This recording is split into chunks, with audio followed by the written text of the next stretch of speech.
أرسلناك إلا رحمة للعالمين۔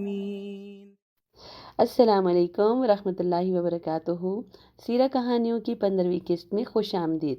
مجھے امید ہے کہ تمام کہانیاں آپ کو اللہ سبحانہ و تعالیٰ اور اللہ کے رسول سے محبت میں بہت ہیلپ کر رہی ہوں گی۔ چلیں آج کی سٹوری شروع کرتے ہیں۔ بائیکاٹ کا 3 جو مشکل سال تھے وہ گزر گئے۔ مسلمان اب واپس اپنی روٹین میں آنے لگ گئے، اپنے روزمرہ کے کام کرنے لگے۔ اور رسول اللہ کا کیا کام تھا کہ اللہ تعالیٰ کے اس مشن کو کہ لوگوں کو ایک اللہ کی طرف بلائیں اور ایک اللہ کی عبادت کی طرف ان کو انوائٹ کریں اور بتوں کی پوجا سے روکیں۔ تو پیارے نبی نے تو اپنا کام شروع کیا۔ تو اس دفعہ مکہ کے جو سائڈ پر آس پاس کے علاقوں کے جو لوگ تھے انہوں نے آنا شروع کر دیا مکہ میں، اور رسول اللہ سے پوچھنا شروع کیا کہ اسلام کیا ہے، آپ ہمیں اللہ کے بارے میں بتائیں، ہم اللہ کی عبادت کیسے کریں اور بتوں کی پوجا کیسے چھوڑ دیں، کیونکہ ہم نے تو اپنے گریٹ گرینڈ پیرنٹس کو دیکھا تھا کرتے ہوئے ان کی عبادت، تو اب آپ ہمیں بتائیں کہ ہم ان کی عبادت کیوں نہ کریں۔ تو جب لوگوں نے باہر سے آ کر پوچھنا شروع کیا تو جو مکہ کے لوگ تھے وہ تو پہلے ہی بہت تنگ تھے، بہت پریشان تھے کہ یہ کیا ہو رہا ہے۔ انہوں نے جناب اب دوبارہ پلاننگ شروع کر دی کہ بس اب کچھ ہو جائے کہ ہم نے نبی کریم صلی اللہ علیہ وسلم کے بارے میں وہ بہت غلط سوچتے اور کہتے کہ بس ہم نے ان کو کوئی کام نہیں کرنے دینا۔ تو کبھی کوئی بات کرتے کہ آپ ہمیں کوئی معجزہ دکھا دیں، تو پیارے نبی صلی اللہ علیہ وسلم نے ان کو بتایا کہ پچھلی قوموں پر بھی معجزے آتے تھے، لیکن ان میں سے بھی بہت سے لوگوں نے اسلام قبول نہیں کیا۔ پھر کبھی کہتے کہ اگر آپ ہمیں کچھ معجزہ کر کے دکھائیں گے، تو پھر وہ کہتے یہ تو جادو ہے، یہ تو میجک ہے۔ تو کسی بھی طرح چونکہ انہوں نے ماننا نہیں تھا، اس لیے ان کے پاس بہت سی ایکسکیوزز تھیں۔ اب محمد صلی اللہ علیہ وسلم کو نبوت ملے 10 سال ہو چکے تھے۔ پیارے نبی کی زندگی بہت مشکل ہو گئی تھی، کافروں کا ظلم و ستم بڑھتا ہی چلا جا رہا تھا، اور چونکہ یہ بائیکاٹ ہوا تھا، اس میں کھانے پینے کی بہت کمی تھی، تو مسلمان جسمانی طور پہ بھی بہت کمزور ہو گئے تھے، لیکن دل میں اللہ کا جو ایمان تھا، جو اللہ تعالیٰ نے ان کو دیا تھا، گائیڈنس دی تھی، وہ اتنا ہی مضبوط تھا۔ وہ کسی بھی صورت رسول اللہ صلی اللہ علیہ وسلم کو چھوڑنے کے لیے تیار نہیں تھے۔ اب فیملی میں کیا ہو رہا تھا، پیارے نبی صلی اللہ علیہ وسلم کے چچا ابو طالب باہر کے لوگوں میں بہت رسپیکٹفل تھے، لوگ ان کا بہت ریگارڈ کرتے تھے، اور اسی وجہ سے وہ رسول اللہ صلی اللہ علیہ وسلم کو بھی بہت ہیلپ کرتے تھے اور پروٹیکٹ کرتے تھے۔ لیکن وہ بھی بہت بیمار ہو گئے، کیونکہ بائیکاٹ میں فزیکلی بہت ویک ہو گئے تھے، بزرگ ہو گئے، بوڑھے ہونے لگ گئے تھے۔ تو بس یہ ہوا کہ اس کے بعد ہی ان کے چچا وفات پا گئے۔ پیارے نبی کے ساتھ ہمیشہ انہوں نے بہت کوآپریٹ کیا، بہت محبت سے ان کا خیال رکھا، اور کبھی بھی کوئی مشکل آتی تھی تو حضرت ابو طالب ان کے لیے وہاں موجود ہوتے تھے۔ لیکن اللہ تعالیٰ کی طرف سے جب بلاوا آ گیا وہ فوت ہو گئے، اور اپنے چچا کی وفات کا پیارے نبی صلی اللہ علیہ وسلم کو بہت دکھ ہوا۔ لیکن ابھی تو اسی دکھ میں تھے تو ایک اور ٹریجڈی ہو گئی، اور وہ کیا تھی کہ پیارے نبی صلی اللہ علیہ وسلم کی جو وائف تھی سیدہ خدیجہ، وہ بھی بہت ویک ہو گئی تھی۔ آپ کو یاد ہے وہ کتنی رچ تھی، ان کتنا اچھا بزنس کرتی تھی، لیکن ایمان کے لیے، اسلام کے لیے انہوں نے اپنی قربانی دی، اپنا سارا مال اسلام پہ خرچ کیا، لیکن ان کی ڈیتھ میل نیوٹریشن سے ہوئی، بھوک کی وجہ سے، اور بعد میں کمزور ہو گئیں، اور کمزوری کی وجہ سے اتنی کمزور ہوئیں کہ وہ سسٹین نہیں کر سکیں، ان کی بھی وفات ہو گئی۔ اب گھر کے باہر ابو طالب نہیں ہیں، رسول اللہ کے چچا، اور گھر پہ آتے ہیں تو سیدہ خدیجہ نہیں ہیں۔ جب بھی آپ باہر سے پریشان ہو کر آتے تو سیدہ خدیجہ آپ کو بہت ڈھارس دیتی، آپ کو کہتی کہ آپ تو غریبوں کی مدد کرتے ہیں، آپ تو لوگوں کا خیال رکھتے ہیں، آپ تو بہت مہمان نواز ہیں، اللہ آپ کو کبھی اکیلا نہیں چھوڑے گا، آپ ان کافروں کی باتوں پہ پریشان مت ہوں۔ تو رسول اللہ کو بہت تسلی ہوتی اور وہ بہت مطمئن ہو جاتے، لیکن اب تو ان کی بھی ڈیتھ ہو گئی۔ سیدہ خدیجہ کی وفات کے بعد رسول اللہ بہت دکھی رہنے لگے، کیونکہ ایک ہی سال میں چند ہی دنوں کے فاصلے سے چچا بھی چلے گئے اور ان کی وائف بھی چلی گئی۔ اس سال کو پیارے نبی صلی اللہ علیہ وسلم نے عام الحزن کا نام دیا، یعنی غم کا سال۔ آپ نے سوچا کہ میں نے تو مکہ کے لوگوں کو ہر طرح سے دعوت دی ہے اسلام کی، لیکن یہ تو بات سنتے ہی نہیں ہیں، بلکہ بہت پریشان کر رہے تھے رسول اللہ کو بھی اور مسلمانوں کو بھی۔ تو پیارے نبی صلی اللہ علیہ وسلم نے سوچا کہ میں طائف جاتا ہوں۔ طائف کہاں ہے؟ مکہ معظمہ سے بس تھوڑے ہی فاصلے پر ایک علاقہ ہے پہاڑوں پہ بنا ہوا۔ مکہ کے لوگ اکثر وہاں پر جاتے تھے کیونکہ وہاں کا موسم بہت اچھا تھا۔ تو پیارے نبی صلی اللہ علیہ وسلم نے سوچا کہ میں وہاں جاتا ہوں، وہاں کے سرداروں کو اسلام کی دعوت دیتا ہوں۔ آپ صلی اللہ علیہ وسلم وہاں پر تشریف لے گئے۔ آپ نے وہاں کے سرداروں کو اسلام کی دعوت دی کہ پتہ انہوں نے کیا کیا؟ انہوں نے رسول اللہ کا بہت مذاق اڑایا۔ انہوں نے بالکل انکار کر دیا کہ ہم بالکل آپ کی بات نہیں مانیں گے۔ اللہ تعالیٰ نے ان کو ہدایت ہی نہیں دی، لیکن نبی کریم صلی اللہ علیہ وسلم تو اپنا مشن پورا کر رہے تھے۔ آپ کی تو ڈیوٹی تھی، آپ نے تو کبھی بھی نہیں پیچھے ہٹے، اور مسلمان بھی یہی ڈیوٹی دے رہے تھے کہ اپنے سرکل میں، اپنے نیبرز میں، اپنے ریلیٹیوز میں اسلام کی بات کرتے تھے، ایک اللہ کی عبادت کی بات کرتے تھے، خود بھی عمل کرتے تھے، دوسروں کو بھی بتاتے تھے۔ لیکن نبی کریم صلی اللہ علیہ وسلم جب طائف گئے تو وہاں کے سرداروں نے ایک تو انکار کیا، دوسرا انہوں نے وہاں کے کچھ شریر لڑکوں کو ان کے پیچھے لگا دیا۔ انہوں نے ان کو پتھر مارے۔ نبی کریم صلی اللہ علیہ وسلم کو پتھر لگے اور بہت زخمی ہو گئے۔ آپ کو پتہ ہے کتنی تکلیف ہوتی ہے؟ کوئی ایک پتھر لگ جائے تو ہمیں کتنی دیر تک درد ہوتا ہے۔ انہوں نے ہمارے نبی کریم صلی اللہ علیہ وسلم کو اتنا مارا پتھروں سے، زور زور سے پتھر پھینکے کہ آپ زخمی ہو گئے۔ بھاگ کر آپ نے ایک باغ میں پناہ لی۔ ایک باغ تھا انگوروں کا، وہاں پر ایک مالی تھا، ایک بندہ تھا کام کر رہا تھا، وہ آپ صلی اللہ علیہ وسلم کے پاس انگور لے کر آیا۔ آپ اپنے اللہ تعالیٰ کو بالکل بھی نہیں بھولے، آپ نے بسم اللہ پڑھ کر انگور کھائے۔ سبحان اللہ۔ انہی لوگوں سے بچتے ہوئے پیارے نبی صلی اللہ علیہ وسلم اس باغ میں تھے، آپ نے نماز ادا کی، آپ تلاوت فرما رہے تھے کہ وہاں سے جنوں کی ایک جماعت گزری۔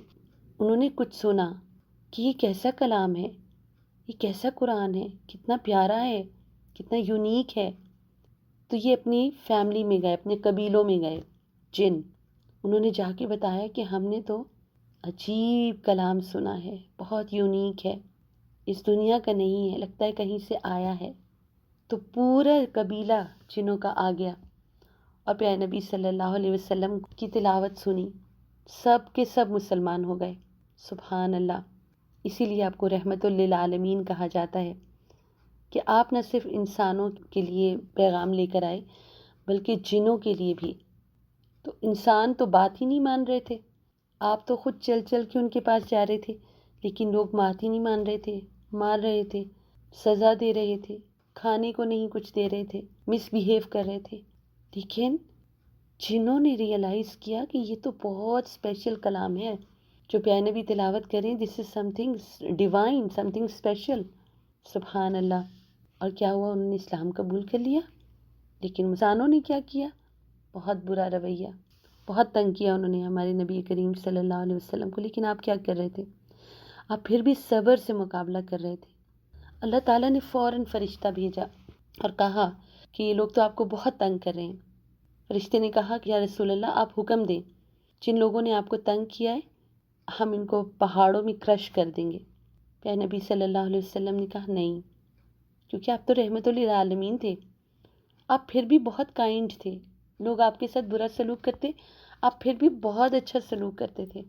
آپ نے کہا انہیں معلوم نہیں ہے، یہ بے وقوف ہیں، ممکن ہے یہ بعد میں ان کی کوئی فیملی میں ان کے آنے والی نسلیں، آنے والے بچے وہ اسلام کو قبول کر لیں۔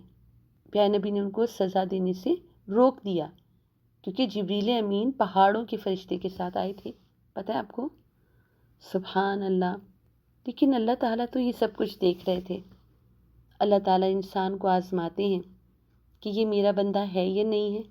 اگر میں اس کو کسی مشکل میں ڈالوں گا تو یہ بھاگ تو نہیں جائے گا، یہ تو نہیں کہے گا کہ میں تو اب پرابلم میں آ گیا ہوں، بہت کرائسس میں آ گیا ہوں۔ تو رسول اللہ بھی بہت کرائسس میں تھے، لیکن آپ قائم رہے اللہ کی مدد سے، آپ نے دین کی دعوت کا کام چھوڑا نہیں۔ تو کیا ہوا؟ اللہ تعالیٰ نے ایک معجزہ کیا۔ جب آپ مکہ واپس تشریف لائے تو آپ ام ہانی کے گھر سو رہے تھے جو بیت اللہ کے قریب ایک گھر تھا۔ تو کیا ہوا کہ اس رات ایک معجزہ ہوا، کہ نبی کریم صلی اللہ علیہ وسلم کے پاس جبریل امین آئے اور بتایا کہ اللہ نے آپ کو دعوت دی ہے، آپ کا انویٹیشن آیا ہے، اور میں اپنے ساتھ ایک سواری بھی لے کر آیا ہوں۔ جبریل امین کے ساتھ ایک سواری تھی جس کا نام براق تھا، بہت خوبصورت اور سفید تھا۔ یہ پروں والے گھوڑے کی طرح دکھائی دیتا تھا جو فلائی کر سکتا تھا۔ تو جبریل امین براق کی طرف لے گئے اور براق نے رسول اللہ صلی اللہ علیہ وسلم کو لے لیا، آپ اس کے اوپر بیٹھ گئے۔ یہ اتنا تیز دوڑتا تھا یا اڑتا تھا کہ پلک جھپکتے ہی مکہ المکرمہ سے فلسطین یروشلم میں چلا گئے۔ اور وہاں پہ کون سی مسجد ہے فلسطین میں؟ مسجد الاقصیٰ۔ مسجد الاقصیٰ اسلام کی سب سے پہلی مسجد ہے، اور کیا ہوا وہاں وہ پہلا قبلہ تھا۔ تو آپ کو اللہ تعالیٰ مسجد الحرام سے الی المسجد الاقصیٰ لے گئے، اور وہاں کیا ہوا؟ وہاں بہت سے لوگ آپ کا ویٹ کر رہے تھے، اور وہ کون تھے؟ اللہ کے حکم سے تمام انبیاء کرام جو اس دنیا میں آئے تھے اور لوگوں کو اللہ کی دعوت دے رہے تھے کہ اللہ کی عبادت کرو اور اسلام قبول کرو، وہ تمام وہاں پہ موجود تھے۔ اور سب سے مل کر رسول اللہ صلی اللہ علیہ وسلم بہت خوش ہوئے، کیونکہ پیارے نبی صلی اللہ علیہ وسلم تو آخری نبی ہیں، اب آپ کے بعد تو کوئی نبی نہیں آئے گا، اس لیے آپ کو خاتم النبیین کہا جاتا ہے کہ جتنی لسٹ ہے، بڑی سی لسٹ ہے انبیاء کرام کی، ان میں آپ نے بالکل لاسٹ میں آنا تھا، تو آپ کے بعد کوئی نبی نہیں ہے۔ اور اس چیز کے لیے سب بہت ایکسائٹیڈ، ہر نبی اپنے آنے والے نبی کو کہتا تھا کہ آخری جو نبی آئیں گے ان کی یہ کوالٹیز ہوں گی، تو اگر وہ آپ کی زندگی میں آئیں تو آپ نے ان کی بات ضرور ماننی ہے۔ سبحان اللہ۔ یہاں کیا ہوا؟ مسجد میں کیا کرنے جاتے ہیں؟ پیارے نبی صلی اللہ علیہ وسلم نے نماز پڑھائی، آپ امام تھے اور باقی تمام انبیاء کرام آپ کے پیچھے صف بنا کر کھڑے ہوئے تھے، اور انہوں نے آپ کے پیچھے نماز ادا کی۔ یہ ایک سفر مکمل ہوا۔ اب تھا بلندی کا سفر۔ جو مسجد الحرام سے مسجد الاقصیٰ کا سفر ہے اس کو کیا کہتے ہیں؟ اسراء۔ اور جو مسجد الاقصیٰ سے آسمان کا سفر ہے اس کو کیا کہتے ہیں؟ معراج۔ اب معراج کا سفر شروع ہوا۔ آپ صلی اللہ علیہ وسلم براق پر بیٹھے ہوئے تھے، اور جبریل امین جو ہیں وہ آپ کے ساتھ تھے، آپ آسمانوں کی طرف لے جائے گئے۔ آپ کیا جانتے ہیں کتنے آسمان ہیں؟ آپ کو پتہ ہے کتنے آسمان ہیں؟ اللہ تعالیٰ نے 7 آسمان بنائے ہیں، ایک کے اوپر دوسرا، دوسرے کے اوپر تیسرا، چوتھا، پانچواں، چھٹا، ساتواں، اور اس کے اوپر بھی کچھ ہے، اللہ کا عرش 7 آسمان سے اوپر۔ سبحان اللہ۔ تو نبی کریم صلی اللہ علیہ وسلم ہر فلور پر یعنی کہ ہر آسمان پر گئے، وہاں پہ فرشتہ دروازہ کھولتا تھا، پہلے پوچھتا تھا کہ کون ہے؟ جبریل امین بتاتے تھے کہ میرے ساتھ محمد صلی اللہ علیہ وسلم ہے۔ تو فرشتہ پوچھتا کیا ان کو کسی نے انوائٹ کیا ہے؟ جبریل امین کہتے جی، پھر دروازہ کھول دیا جاتا، اور ہر آسمان پہ یہی ہوا۔ اور وہاں پر آپ نے وہ جو انبیاء کرام جنہوں نے آپ کے ساتھ نیچے نماز پڑھی تھی، ان میں سے کچھ انبیاء کرام سے آپ کی ملاقات ہوئی، پہلے آسمان پر ملاقات ہوئی، کچھ انبیاء کرام سے پھر دوسرے آسمان پر، تیسرے، چوتھے، پانچویں، چھٹے، 7ویں تک۔ سبحان اللہ۔ اس طرح رسول اللہ صلی اللہ علیہ وسلم 7ویں آسمان تک گئے، اور اس کے بعد آپ کو اللہ تعالیٰ سے بات کرنے کا شرف بھی حاصل ہوا۔ آپ کو پتہ ہے یہ بہت زبردست میٹنگ تھی۔ ہمارا دل چاہتا ہے ہم اپنے اللہ تعالیٰ کو دیکھیں، جس نے اتنا بڑا سورج بنایا ہے، اتنی بڑی کائنات بنائی ہے، چاند بنایا ہے، ہمیں بنایا ہے، ہمارے لیے قرآن کو نازل کیا ہے، ہمارے لیے رسول اللہ صلی اللہ علیہ وسلم کو بھیجا ہے۔ سبحان اللہ۔ تو رسول اللہ صلی اللہ علیہ وسلم اپنے رب سے ملاقات کر رہے تھے، اللہ تعالیٰ نے خود ان کو آسمان پہ بلایا تھا کہ آپ آئیں، اور پھر سبحان اللہ کتنی ایکسائٹمنٹ تھی۔ آپ کو بھی ہے نا؟